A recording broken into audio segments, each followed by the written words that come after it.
այդ նույնը վերաբերվում է հավասարապես եւ անհատին եւ կառավարությանը եւ պետական պաշտոնյային։ Մենք մեր գիտելիքի պակասի մասին էլ պետք է մտածենք։ Հիմա այն, որ ես ասում եմ հիմա, այս ինչ որ նոր ասեցի, չէ, 15 րոպե ելույթ ունեցա։ Ինչ որ ասեցի հիմա, այդ գիտեք ինչ անշանակում,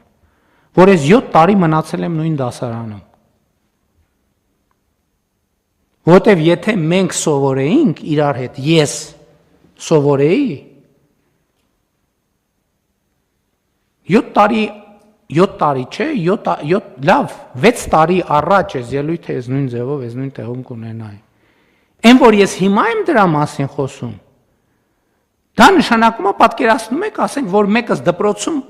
7 տարի մնար առաջի դասարանում։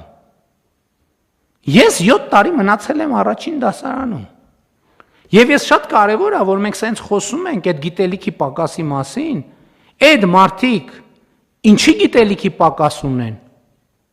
Մի պատճառով, որովհետև մենք ունենք գիտելիքի պակաս։